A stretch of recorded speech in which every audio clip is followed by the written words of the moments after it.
What's up, everyone? Welcome to Around the ACL. It's Michelle Thompson here with Trey Ryder and Anthony Ione. And we're coming off of our very first open of the season, so definitely going to dive into everything that happened at that event. Trey was on the mic all weekend long, so he was right there in the action. I was definitely watching from home, except for Saturday night, because I went to, this is like a bucket list legend situation. I got to see Stevie Nicks, who, by the way, is 77 years old and still killing it. Her voice is incredible still. I mean, absolutely amazing. So did get to miss some cornhole that night, but it was definitely worth it. But Trey, how was it jumping back into the commentator role for an entire weekend like that? No, it was cool. It was kind of a really refreshing thing. I mean, like it was a lot, right? Like I gave me another appreciation for being on the mic for that long, that many hours that you guys have done, over the past couple of years. And then also, what Corey's built, right? It's incredible. Like all the different things the running joke, that every time I get on the mic, it's still true, is that I remember when I used to know what the buttons did. And I don't know what they do anymore. No. So it's really cool. No. And it was cool to be like, kind of where the live stream setup was. We were kind of in the middle of the room. So like, it always felt like people were around us, which was cool. It provided for a cool atmosphere. And then, I will say, like, just having Jeff have access to chat was just like a cool little like tidbit that I got to follow all weekend. Like he just loved the chat. Like he would do everything he could to try to get every question in there. So it was funny. Like we had him by the end of it asking us if he could have chat on ESPN2. So it's fun. It just adds a new element for him. And for us, it was good because we'll get into kind of the, I guess, overarching themes, but I don't think I've ever been a part, and maybe you guys, this is more normal than I thought it was, but I just didn't ever feel like I had a weekend with as many long games as we had this weekend. I mean, marathon after marathon. I went back and counted. I called 6 games above 30 rounds this weekend, which is a lot. And we also called the record 53 rounds. I mean, if you look at it, we called 91 rounds in 2 games between what Zach Aiken and Zach Aiken essentially did back to back. We saw his semifinal game, and then we saw against Jamie Graham, and then we saw his finals game against Cash Chamness. So it just, I don't know, like the streams were really long, but it was entertaining, but it just felt like a long weekend. So like for us, that was kind of refreshing. It was cool. It was cool to kind of get back into it and see all the different ins and outs of all the way things works. And I'm an expert of taking trusses apart now. So it's like, it's awesome. Careful. Those trusses hurt my wrist one event. We'll get you. But no, it's definitely a grind, and you guys really were introduced to quite the grind. However, not quite the grind of Open number 1 last season, if you remember, Trey, where it was Meesh and Trey after dark. Nobody needs that repeated. Commentating till 1 o'clock in the morning does not produce fantastic commentator results. So yeah, I would much rather do the 7.5 hour stream that I did on Sunday than even the 5 hour one that we did that went to 2 in the morning. I'm going to pass on that. Every day.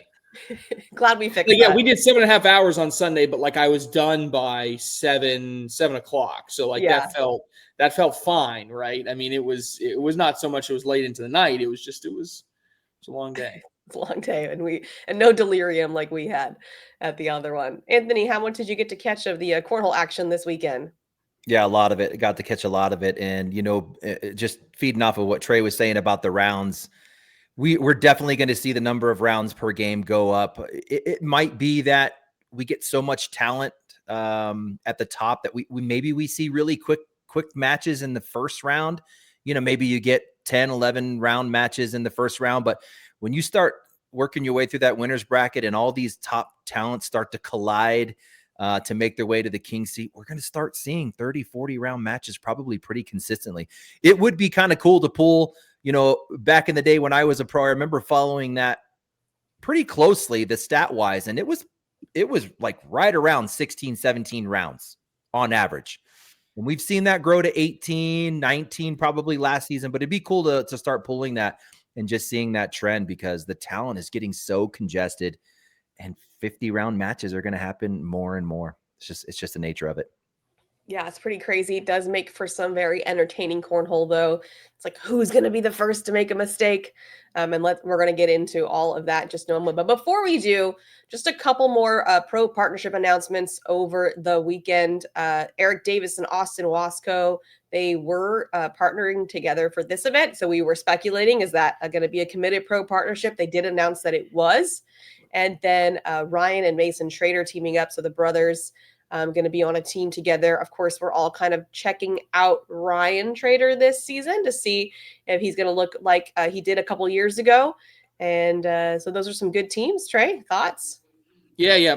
Got thoughts on both based on what I saw this weekend. First, you determine your own worry level with both of these teams. So first with Waskow and Davis, they played this weekend. Didn't have a great finish. We're out somewhat early. I don't want to say exactly what their record was, but I'll say in the ballpark of tier 1 of 3-2, 2-2. It was a rather quick exit for them. And so I don't want to worry too much at this point. It's the first one of the season. I don't think there's any need to. We know how good those two can be, but that is a different dynamic that we're going to see between those two. Erick is a quiet person, but he's a talker. He likes to talk through a lot of the different shots and things of that nature. Waskow, I don't get a lot of that vibe from. So, again, that's just something that we have to see. We have to make sure both of them are sharp. We have to make sure Erick's sharp in order to play with Waskow, especially when there's no round-limited play, right? And so I just want to make sure they perform at a high level. So that's just maybe a bit of worry. I'm not that much worried. The more worry I have is with the Traitors. For those that don't know, if you look at Mason Traiter's stats from the weekend, you're going to see a PPR of around 7 to 8.5, right? And you're like, ooh, that's not really good. Well, the reason it's not good is he threw the opposite hand all weekend, okay? Because he showed up to the venue with a big cast on his arm, his throwing arm. And he had just had elbow surgery from baseball. And so not that I think that is going to have a long-term effect on his trajectory for the game or anything like that, but I'm no expert in elbow surgeries. So I just don't know how long that delays him being able to literally throw with his right arm. So we're talking about at least months, right? It could be anywhere from 2 months to, I don't know, that he's not going to be able to throw with his dominant hand. Once he gets back, there's going to take some time for him to get back into it. So this is a team personally that I expect to not be great for the first couple signatures. Now, by the second half of the season, I think they'll bounce back. I think that could be good news and bad news. The bad news is you're not going to have probably great finishes out of the gate. I could be wrong there. He could bounce back. He could get cast off in a couple weeks, and then I'm just an idiot, right? Or it could be it takes a little bit of a pressure off them, right? They're not don't have them on the radar in the first couple months because there's an injury there, and maybe by the second half of the season, we're talking about a power team as the Traitors get it together. So. Baby bits of worries for both teams. I don't think I'm panic button or anything by that, but by the second half of the signature season, I think both of these teams will have it figured out.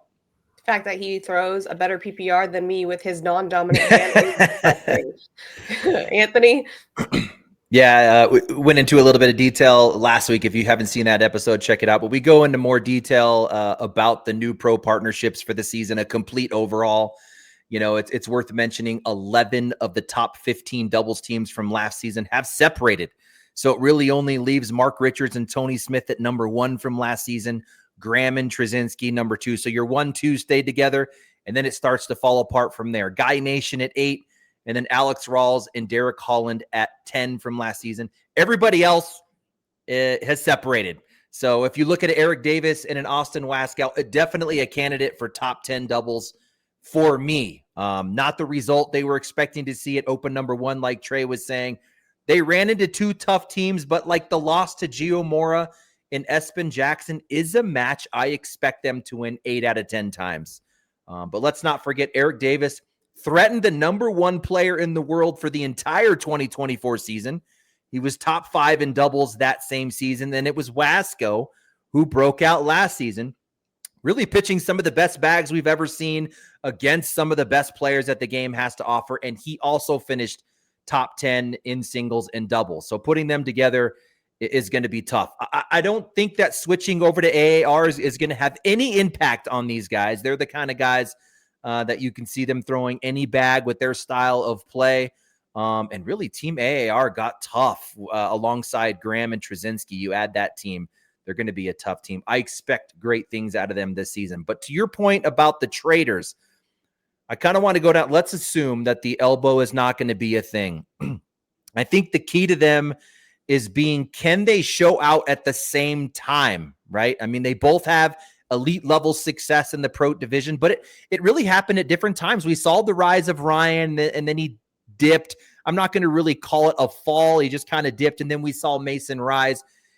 It's the Gore effect that I think that they need to avoid, where we saw Jackson and Jake have better success with other partners instead of being together. The Traitors, I think they just need to maintain good chemistry on the boards, essentially check out of that, any brotherly bouts or bickering or anything that's happening outside of the game. They clearly have the raw skill set to beat some of the best in the game. They just need to keep it a skills game and eliminate any negative impact of anything coming from home, any baggage from home, and bringing that onto the court. And I think the result of wins and losses will be in their favor if they can do that.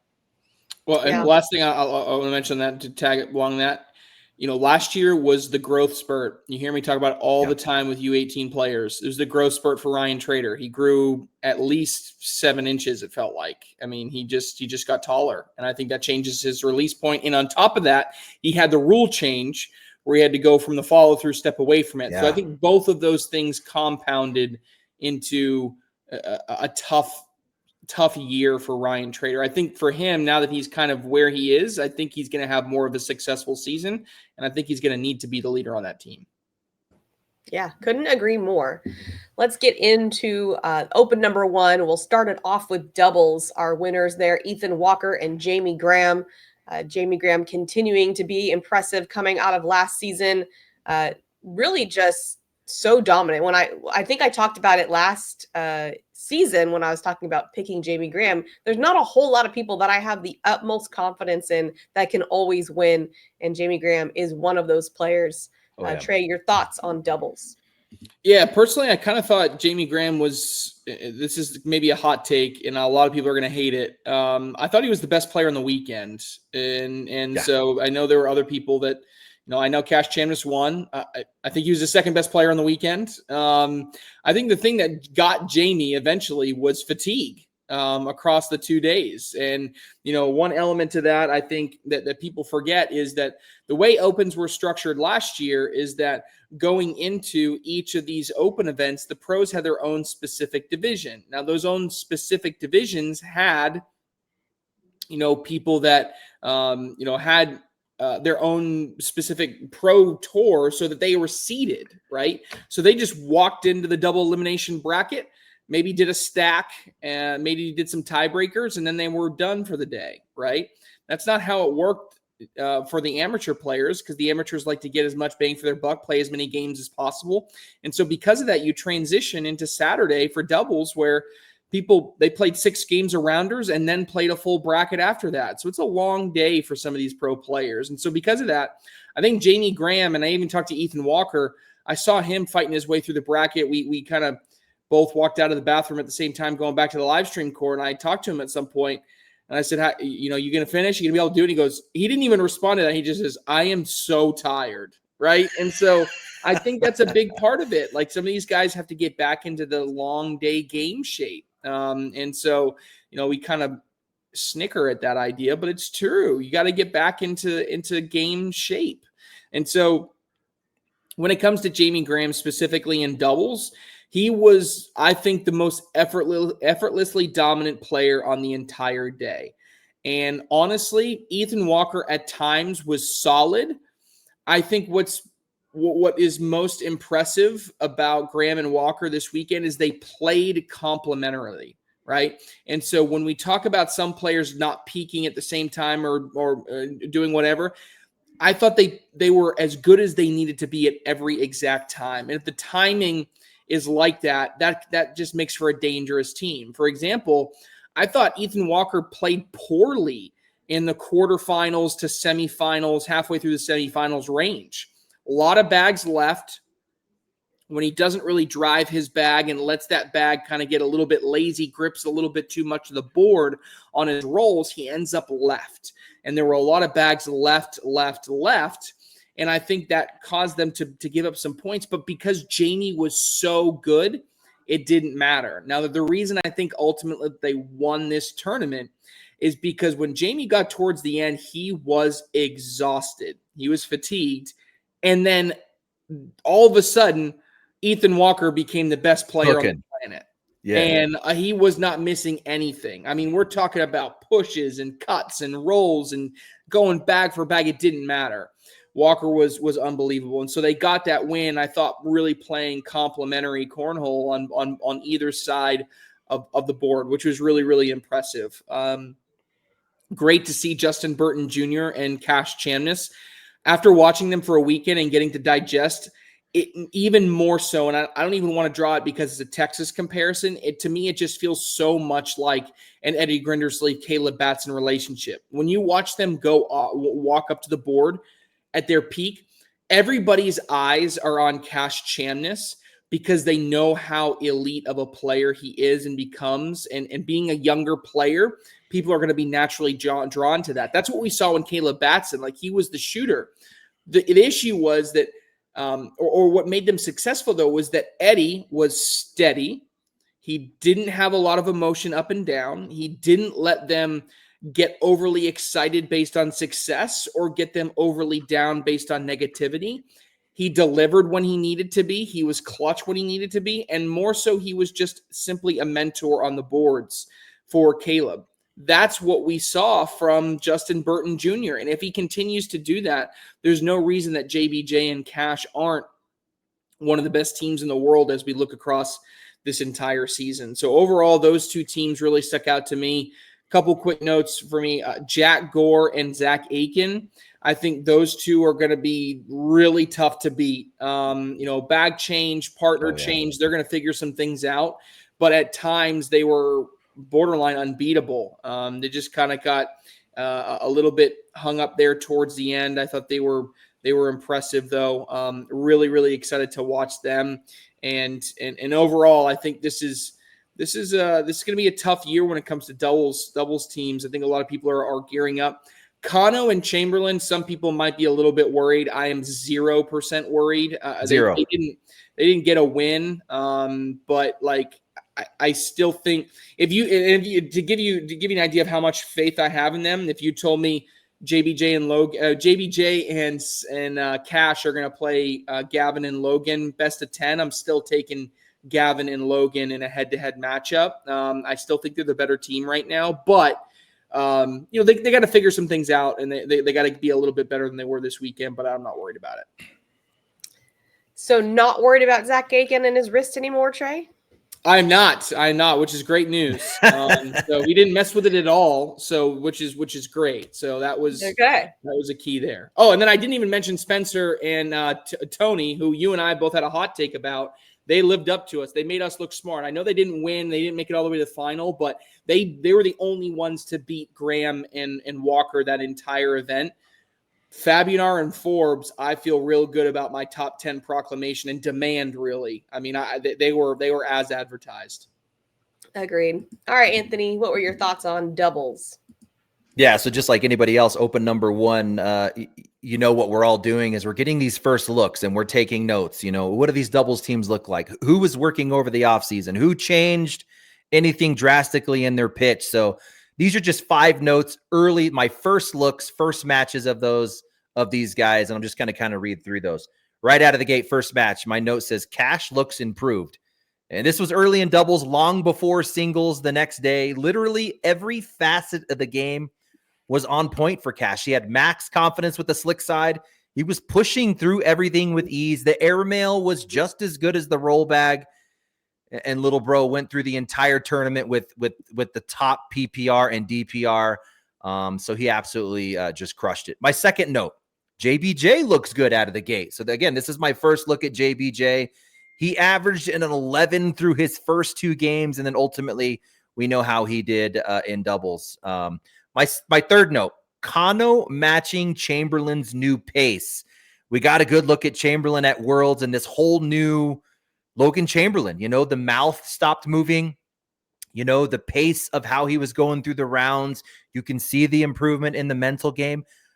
Kano's always had that, but it's next level. I mean, his pace is matching Chamberlain. There's a little bit more to his mental game, which he's been working on over the past couple of years, but just looking them as a doubles team, it's almost consistent on both sides of the board. I think we're going to get that pace all season, and they're going to control how the games go. The fourth note, Jamie Graham changed nothing. This was my first look at Jamie Graham. We know coming out of the season, open number one, you never know what you're going to get from Jamie Graham. New pitch, no step, throwing leg forward, you're going to get all kinds of different stuff. But that's probably bad news for everybody else. What we saw from the world champ in Jamie Graham in August, it's the same guy here in October. And then the fifth note for me was first look at Tony Forbes and Spencer Fabinar. This could be a top 5 team. That was kind of the note I took. I'm cool with everything I saw, Meesh, except for, I don't know if you saw it, man, but the sandals with the short shorts and the Bass Pro hat. That's his vibe. That's his vibe. The team looked good. I don't know about the outfit, but yeah, that's a vibe. Maybe it's a Cali thing, Meesh. You'll have to educate me on that. But getting into the details of doubles, Chamberlain and Kano versus Soto and Shearer for the king seat was so fitting. I was excited to see that matchup. I imagine Kano and Soto, they found peace after breaking up at this point, especially after coming together for Spencer's. But that win for Soto hit different. Guys, Sammy turned it on in that match. He put 33 of 36 bags in the hole, smacked Kano with a 1.22 DPR. It's no accident that his best match of the day was against Kano. I was glad to see that matchup. In the finals, Walker and Graham versus JBJ and Cash. Trey kind of touched on these, but Ethan was locked physically and mentally. He was pulling off the craziest shots with just this dead face. Trey, that double drag bag was insane. He pulls this bag off the front that just seemed ungrabbable. So I thought, and then he grabbed that. And I think with Walker and Graham firing on all cylinders, it really only took a few mistakes from JBJ and Cash to look up at the scoreboard and see 17-0 in round 6. Just a few little things here and there. And then you force a shot. You go for an airmail drag. You miss it. 17 zip out of the gate. And guys, the world champ, Jamie Graham, lost nothing over the offseason. The dude still looks like the MVP, man of the year, world champ, whatever you want to call it. And he was not shy. I don't know if you saw the interview, but he got on the mic for a minute.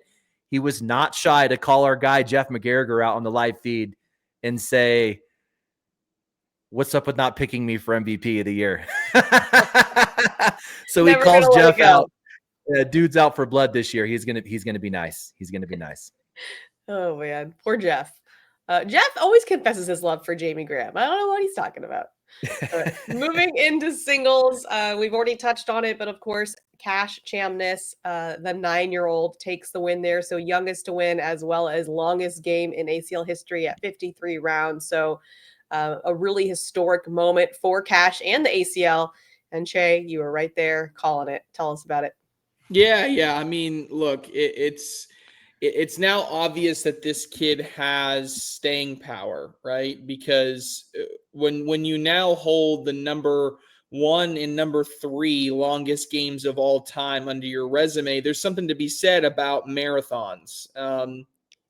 And he was locked in, he was dialed in, and really, played about as good as you could possibly play. I mean, 50 plus rounds, right at 11 PPR. I mean, just absolutely incredible. There's not much I can really say. I said when I was calling the final game, there's not much analysis I can give you here. I mean, there's just a lot of bags that go in the hole and their resiliency, right? Now, this is it's a matchup of teams that or players when we got to that final that you knew it was going to be a long game just simply because of their play style. Both of them have the ability to hit every shot out there, but in particular, they are really, really good at running bags, and they don't like to deviate from that unless they have to, right? And even though they have all the cuts and the rolls and the air mails and everything like that. If anything, what really impresses me about Cash is that he has an incredible percentage on push shots. Yeah. I mean, I can't tell you the number of times I've seen him push a bag that's on the left, but there's a bag on the right, and he pushes both bags in to avoid the bag kind of hanging in the hole. His push ability is unbelievable. I would say his airmail ability is in his airmail percentage is astronomically high. And if I look back this weekend and watching some of the games, the amount of times that he has been money on airmails has been really, really good. I say all that to say, really, it's weird to say out loud, but I think the weakness in his game is his roll bag, right? And that's not because it's not a great roll bag. It's just mostly because I think he's actually better on the push and better on the airmail. And he's starting to favor those shots as well in comparison to others. So I don't know. I mean, I think what made him so good is that he was able to run bags, and once he got in his zone, he was unbeatable. I think the thing that also helped him was that a little bit of a reset in between the semifinals and the finals, right? A time to take a break and not continue to play and be wired the entire time. Because I think part of what we saw when he played Mark Richards in that 50-round game, he couldn't take a break. He was in the elimination bracket. He had to get right back up and play another game. And when he played that other game, it was just, he didn't have time to actually mentally refocus and reset. And Jeff and I talked a little bit about that. I think that's what made him successful this weekend, is because he had the time to do that.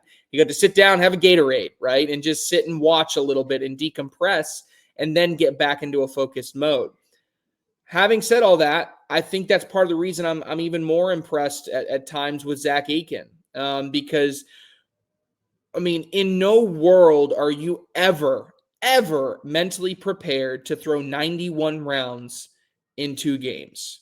And that's what Zach Aiken did. That is unbelievable. It's crazy. On top of that, in the first game was down massively to Jamie Graham. Massively. And he comes all the way back and wins it. I even said to Jeff in the break, what was impressive to me about Zach Aiken's run is at no point in that game versus Jamie Graham did I expect Zach Aiken to win. Not even the last round. At no point. I'm just like, Jamie's just kind of he's kind of falling asleep a little bit. Finish up. He's just gonna finish up, right? And he didn't. He didn't win. And I think that's what makes it impressive to me, is because I just didn't expect it. He continued to throw at an incredibly high level, and that was impressive. Ethan Walker, really, really good. Logan Chamberlain, not a great finish. I still think he's one of the best players in the world. Quincy Weish, nice little run. I've seen that from him before, and I think he got maybe a little bit nervous in the semifinal against Chamness because he didn't play very well, but continues to throw it at quite a high level. Caitlin Allshouse made a deep run in singles. She keeps continuing to get better and better. Colin Hodette, for me, at times was automatic. I think he is going to be a talent. He's going to be forced to be reckoned with. He's going to be a multi-broadcast guy this year, I think, this season. So Chamness and Aiken certainly steal the day. Graham, though, looks like the world champion.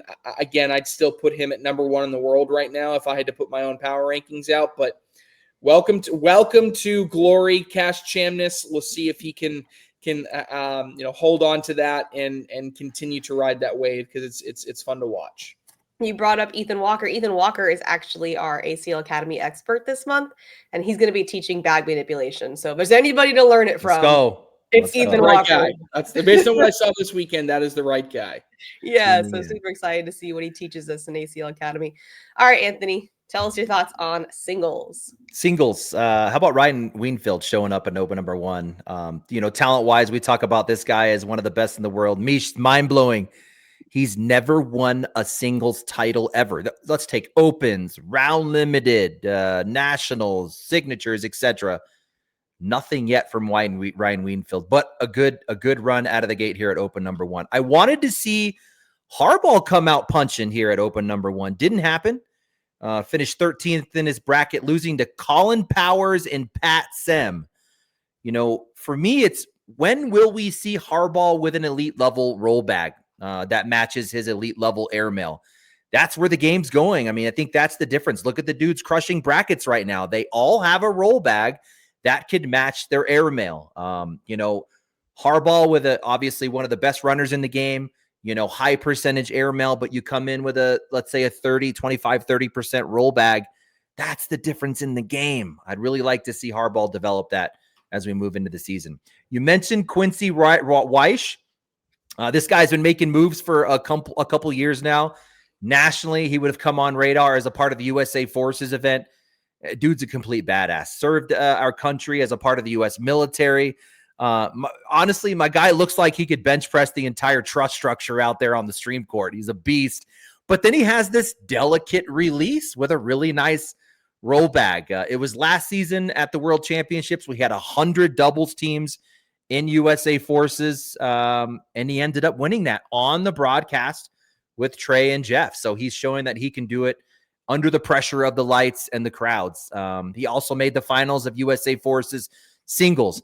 I'm not surprised to see him show out at number 1, but definitely surprised to see him taking down a bracket, going through Eddie Grindersleeve and Ryan Wiedenfield twice. Definitely showed out for Weish. He's got to be happy with that performance. Spencer Fabinar is going to be tough this season. Really looking for him to improve his 19th place finish from last season. To me, we're talking about a top 10 guy. Spencer Fabinar is going to be nasty. If you don't know the name Chase White yet, remember it. This dude, he wins in his bracket. He throws a 10.72 over 116 rounds, 4th amongst the entire tournament. We didn't get to see him on the stage. Kind of came up short as you get into the final 4 or 5 of the bracket, but this kid is going to be absolutely insane. Colby Shearer will improve this year. Ethan Farias continues to impress. Caitlin Allshouse, guys. Caitlin, I see you. This girl is the real deal. Really impressed with what she did here at open number 1.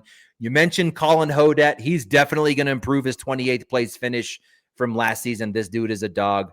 But statistically, when you break down Jamie Graham, Zach Aiken, and Cash Chamness, the 3 of them had just insane numbers. What we used to call 10-5s will win tournament, where you have above a 10 PPR and above a half DPR. You combine those. These guys crushed both of those stats. I mean, we're going to start talking about players throwing 11 6s or 11 7s, which is absolutely insane. I do want to give props to Zach Aiken. Trey, you were starting to do that and really talk about his game a little bit. Down 20-13 to the world champ Jamie Graham, comes back to win that one in the semifinal. It took 9 4-baggers in a row to tie it at 20. Then he squeezed out that single point. Like you were saying, we were just expecting Jamie Graham to finish it up. Didn't happen. Zach Aiken gets the win in round 38. To finish it off with the finals, I think we just go to Jake Brennan's emergency press conference. I don't know if you guys have seen it, but he really summed it up well. If you haven't seen it yet, go check out Jake's summary. I'm just going to break it down for you. He says, we may be talking about the greatest game of all time. Yes, it had all of the stuff. We talked about the longest game in history at 53 rounds. Cash, the youngest player to ever win an ACL title at 9 years old. Trey mentioned it, both players over 11. The difference in 53 rounds was 1 bag. Zach Aiken with 190 bags in the hole. Cash with 191. Absolutely crazy. Both players, this one's wild, threw 38 4-baggers at a 72% pace. What might be even more crazy is they line those up. 32 rounds, guys, had no points because of double 4-baggers. 32 rounds of double 4-baggers. We're talking about games on average taking 18 rounds. They had 32 rounds of washes on 4-baggers. It took until round 49 until we had a score more than a 4 spot in one round. The longest streak from Aiken with 56 bags in a row, and he came up 1 short. What Cash did at open number 1, I think is for the history books. Honestly, when you think about this kid, I kind of keep thinking, okay, he's reached his ceiling. This is the best we're going to see. Then he comes out and he raises the roof. I think the sky's the limit for this kid. Cash Chamness is him. Mic drop. Mic drop. Mic drop. We had how long before, 2 fun questions with this we talked about on live stream. 1, how long before people start with some gamesmanship towards him because they feel like they have to, right? Ooh, that is so tough when you're, it's tough against a 9-year-old, right? I mean, and then 2, my favorite question of the weekend, I wish I had looked up the name before I asked this, but I asked it on air. What is the amount of time it takes for Cash Chamness to lose a single game of cornhole to someone younger than him? That is a good one. That is a real good one. That one's going to be a while. 2 years? 3 years? Yeah. I mean, we saw a couple of more young kids in doubles make a run. Those kids out of Colorado, Trey. I think you got to call one of their matches. Oh, yeah, Colt Tanner. Yeah. And what was his partner's name? Adrian Clark, yes. Adrian Clark, yes. And he might be younger. I'm not sure. He's right in that 9. Isn't right in that 9 zone. They're all about the same. Yeah, it's a great question. It'll be fun to watch. But we had other events that happened on Friday. Women's, seniors, juniors. Sam Finley continues to impress us, taking women's down. Seniors went to Donald Cupp, which is expected. But what's funny is the bag. I don't think anybody expected Brotherhood to come out of his hands. So that was surprising because I was doing my little fantasy cornhole thing and nobody picked the seniors bag correctly. And I bet they thought Donald Cupp, but they didn't expect Donald Cupp Brotherhood. So congrats to Donald Cupp. And then in juniors, Gabriel Clauson takes the win there. So really impressive. Just a couple quick thoughts, Trey, before we move on to buy or sell. Yeah, 4 words. Sam Finley, Caitlin Allshouse. Took it. Both are incredible right now. That game, it was on day 1. It's almost disappointing. And it's not disappointing, but the 53 round game overshadows how incredible of a back-to-back 2-game, series that we had between Caitlin Allshouse and Sam Finley, because it was outrageous, incredible, all of the superlatives.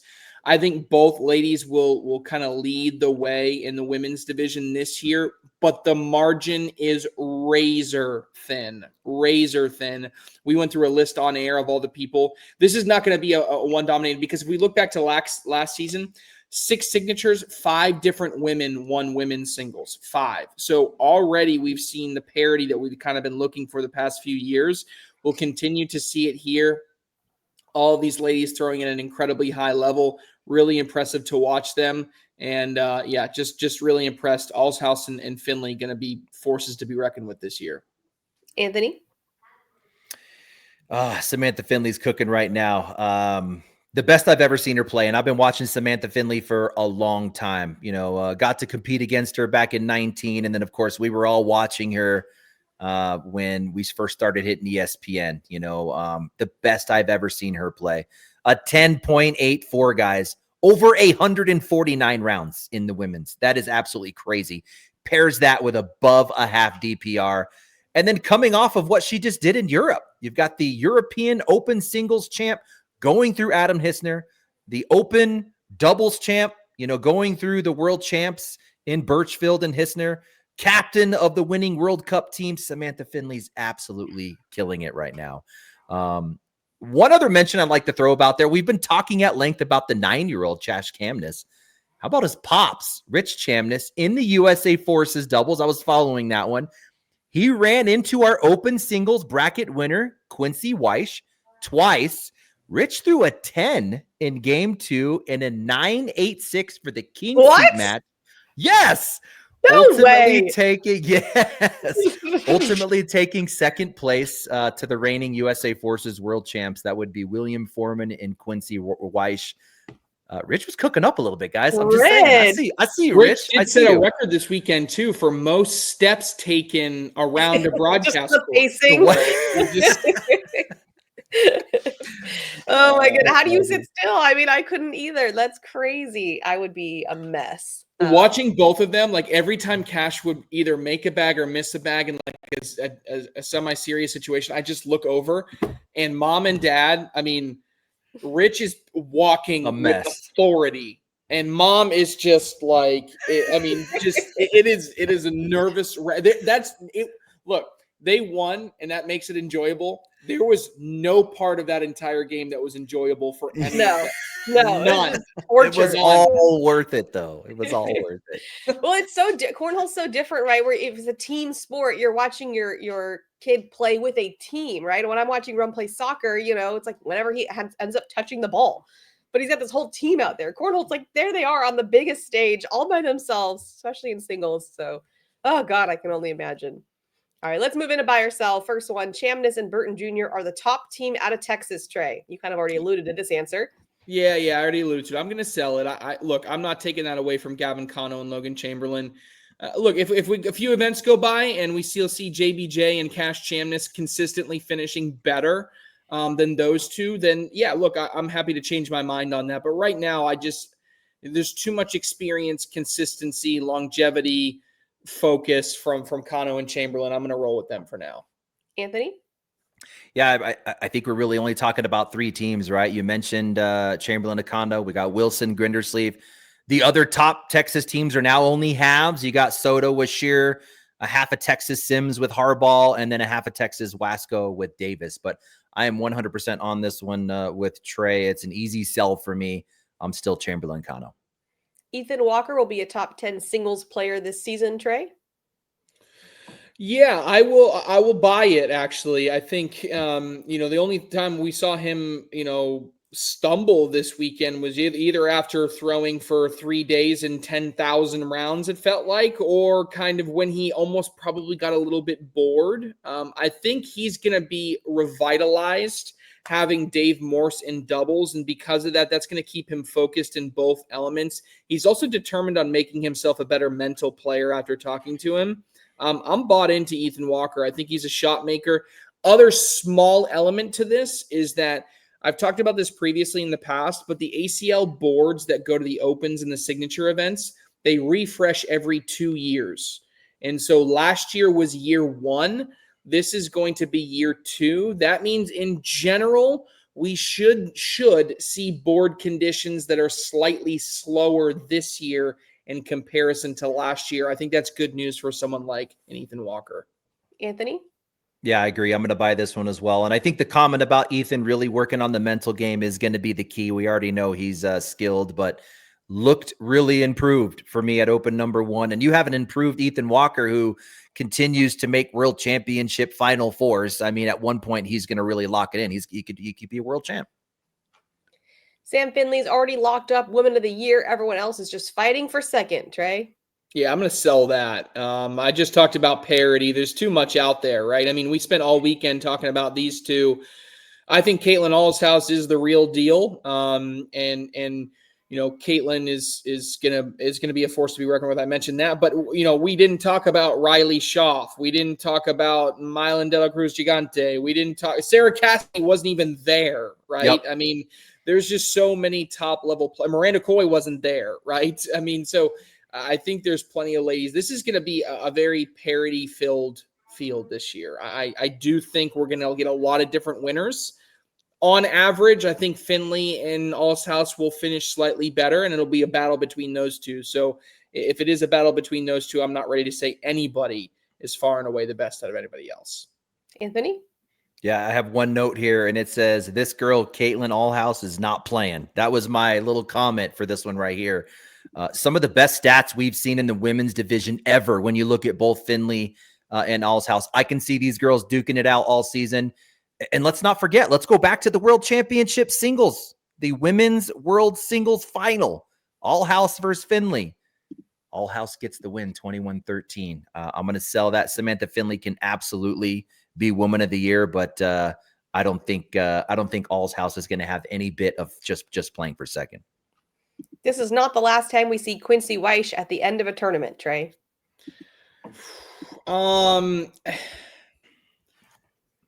Does USA Forces count? Because then I will absolutely buy it. No.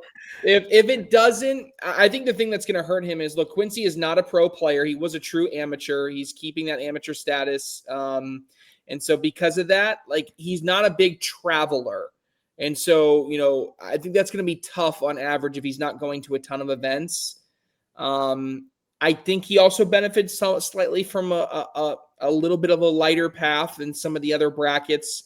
Love him to death. I think he'll continue to be a force to be reckoned with in the USA Forces division, but I'll sell it for now. Anthony? Yeah, I agree with Trey completely. Everything he said. You know, I can see him making a run again. He's got that skill level, but to have that type of a run at the end, I'm going to sell on that.